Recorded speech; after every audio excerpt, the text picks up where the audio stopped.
Okay, we are live. Just going to make sure that we're streaming on X and YouTube correctly. Sometimes there's a little bit of an issue with X, but looks like we are rolling.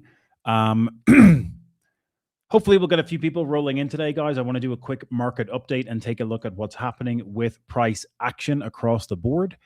As I share my screen here, we're going to see that Bitcoin is back up towards the $70,000 area. I was getting a little bit ahead of myself there, but we are seeing Bitcoin have a nice move to the upside here. Obviously, some geopolitical tension over the weekend, and we did get a little bit of a pullback for Bitcoin down to the 63K area here on Saturday, but we've had a pretty fantastic bounce here over the last 12 to 24 hours, and we're seeing price moving right up to that $70,000 area. In fact, we did breach 70K in the past few hours. If I zoom into an hourly candle here, we did get up to 70,087, and we are having a tiny bit of a pullback here. But really, this is the area I'm looking for Bitcoin to try and breach. Like, I want to see us get above 71,000. We've been pretty much range bound here. If we go to a 4-hour chart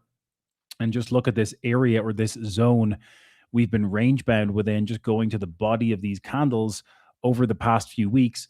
We haven't been able to get above 71.5 going back to the beginning of February. So we're obviously into the first week of March now. We had this initial drawdown on the 4th and 5th of February. So we've been very much range bound for the past month on Bitcoin's price action. And I'm not going to get too excited unless we see Bitcoin getting a daily close above that 71.5 area. So we're not yet getting back up above that. You can see, obviously, we're hitting a little bit of resistance here at the moment, but I think the key area to watch is going to be that 71.5 area for Bitcoin here over the next few days. Are we going to have enough momentum to get above that? Are we going to see geopolitical tensions playing a role here over the next few days? It's possible, but we're getting a pretty big bounce across the board in crypto today. That is not yet reflected in the S&P. Obviously, what we can see here is a little bit of a move being made to the upside here in the past 4 hours, but we did start the day off a little bit lower and we've been moving higher. So we're going to have to wait and see what happens over the course of the remainder of today's trading session. But Bitcoin is making that move back towards that $70,000 area. 5.5% up on the daily. So we're seeing Ethereum making a nice move as well. We're up about 6% on the day here for Ethereum. Obviously, we're brushing into a little bit of resistance here around that $2,000 level as well. I think the key area to watch here, similar to what we just saw on Bitcoin, if we go back into a 4-hour chart, I'm not going to get too excited about Ethereum until we get a 4-hour or daily close above that 2150 area. So similar to Bitcoin being range bound since that first week of February, Ethereum is also pretty much range bound here between 1800 and 2150 since we drew down into this zone on the 4th of February as well. So price action and structure looking very similar here for Ethereum. And if we take a look at that ETH versus BTC chart, we can also see what's been happening here with relation to Bitcoin versus Ethereum. We've been trying to hold above this level of support on the ETH versus BTC chart. Now, if I remove that line very briefly, we've already lost this pretty substantial uptrend and outperformance for Ethereum versus Bitcoin since April, May of last year. Okay, we got that breakdown in the middle of January. And the point I was making is that we're trying to see Ethereum holding above this level of support that goes back, acting as resistance here in February of 25, acting as support in the summer of last year. We're seeing Ethereum struggle to kind of hold above this level. So obviously, if we're going to see ETH continue to outperform Bitcoin, we should see the chart moving back in this direction. But then we're going to bump into long-term resistance. Again, going back to the weekly chart here, you can see that long-term resistance and that multi-year downtrend Ethereum has been in versus Bitcoin, going all the way back here to the highs of the 2021 cycle. So again, are we going to have enough momentum for Ethereum to break out here and come back up to retest this resistance? I'm not sure if we are, but even if we do, that's a multi-year downtrend almost 5 years worth of price action and outperformance of Bitcoin versus Ethereum that it's going to have to challenge in this area. We can see we didn't get above it back in August. We got rejected from the same trend line that has remained intact going back to the peak of the previous cycle. So that's going to be interesting to watch here over the next few days and weeks.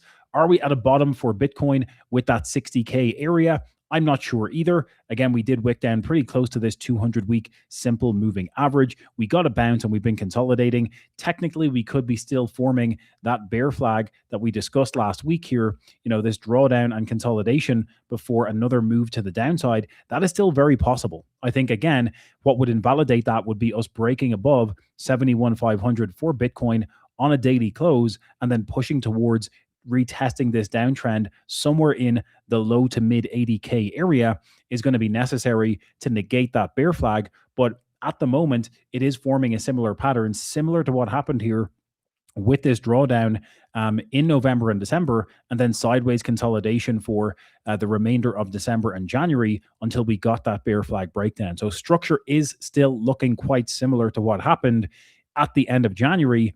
And I would be looking for a break above 71.5 to invalidate this current bear flag formation. So again, we're not out of the woods just yet. It is nice to see a bounce back towards the $70,000 area, but it is still possible we come a little bit lower before going higher. Now, again, that doesn't mean it's not a bad time to get exposure to Bitcoin.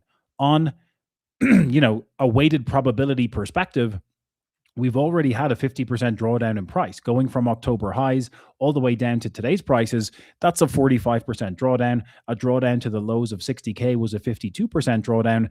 So in the grand scheme of things, getting to buy Bitcoin anywhere in this 60 to 70K area is a 40 to 50% discount compared to where we were at in October. And again, yes, we could come a little bit lower, but measuring things in terms of probabilities, getting that discount at today's prices, and I said this last week, but looking back in 24 or 48 months, I think looking back on getting to buy Bitcoin here at 60 to 70,000 is going to be similar to, looking back here after this drawdown in 2022 and having that opportunity to buy Bitcoin between 20 and 30,000. So give us 24, 48 months into the future, I think we'll be looking back on this zone similar to looking back here to 2022.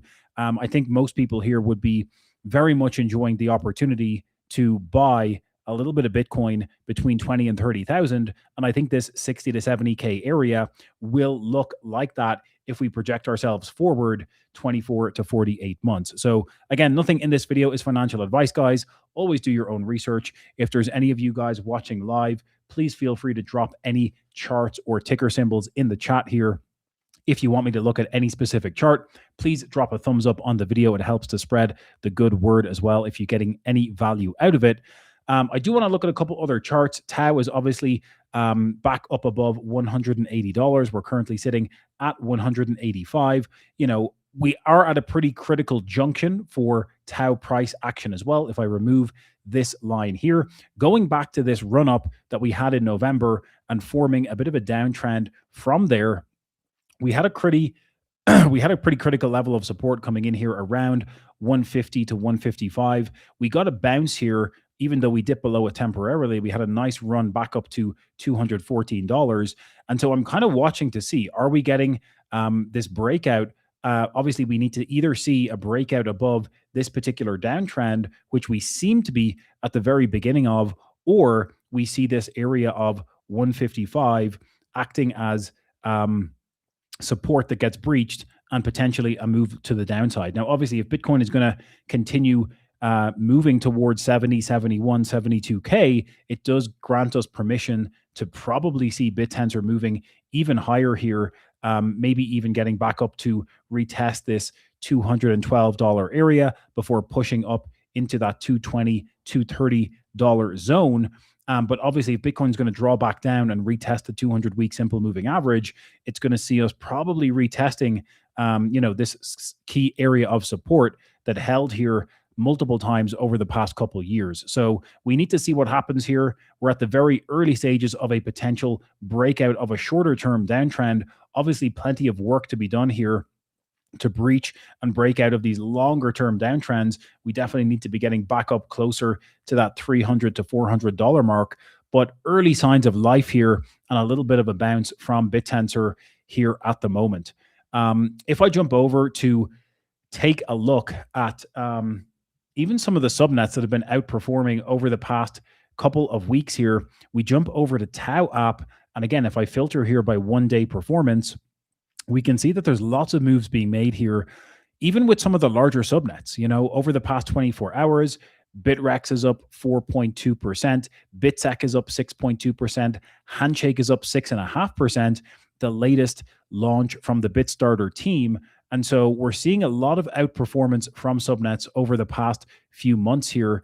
And that is being reflected, as you can see, with many of them outperforming Tau on a percentage basis. Score is up 3% in the past 24 hours. If we look at this over a 7-day period, you'll also notice how many of the big players like Ridges, like Hippias, are up 20 to 30% over the past week alone. Video up 12%, Sunday Bar up 12%, Bitcast is up 9%. So lots of interesting moves being made here. And again, I think the trend that we're seeing is a lot more a lot more holders and maybe even OG holders in the BitTensor ecosystem continuing to rotate into subnets. If I go back even just to the 1st of January this year and update the data, we can see a continuous flow into subnets over the past couple of months since the beginning of the year. If we look at the trend here, Tau in subnets is moving and increasing 16.5% up to almost 18.5%, where we're at today. Tau en route continuing to migrate and pull out of route going into subnets is really the indication that this is telling us we're below 50%, and it's likely this is going to continue maybe even towards 45% or 40% over the next 3 to 6 months, especially if this trend continues. So what we're seeing is capital seeking a little bit of risk.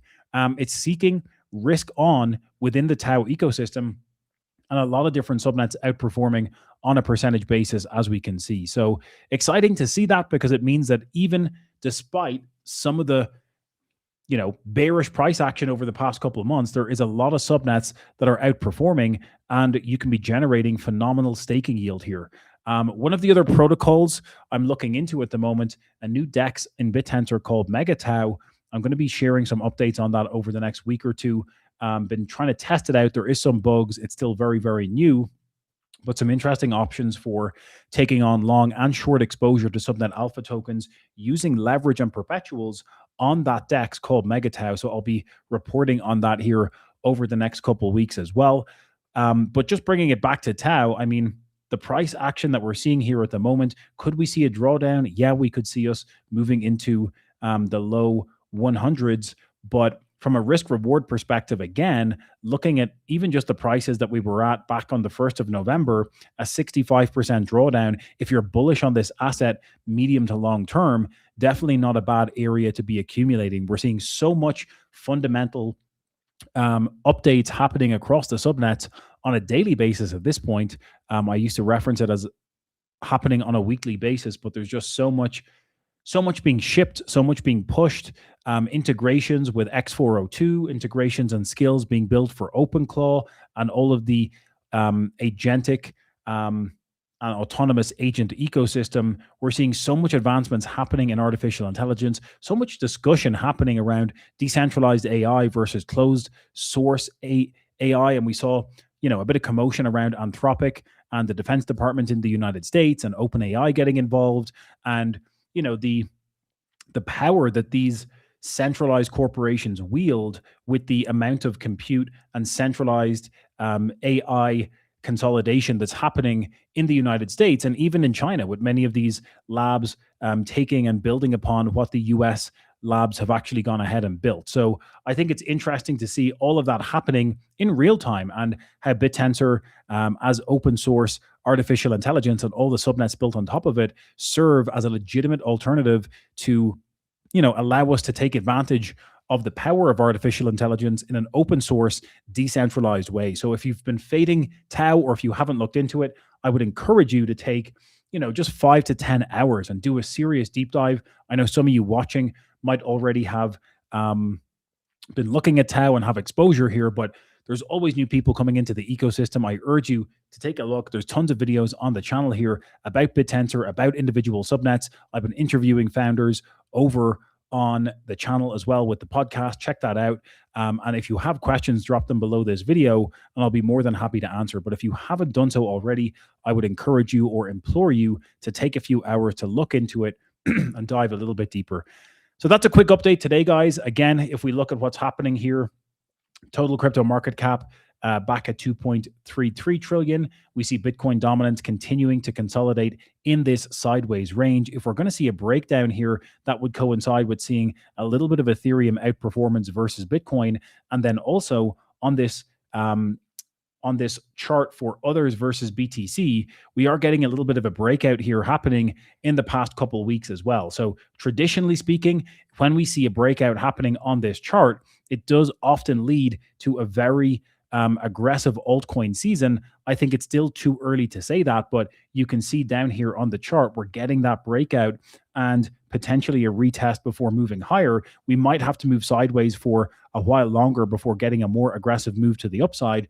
But I'm trying to look at the silver lining here with everything that's happening. And even though we might have a little bit more short-term movement to the downside, I do still think there's lots of potential here over the next 12 to 24 months.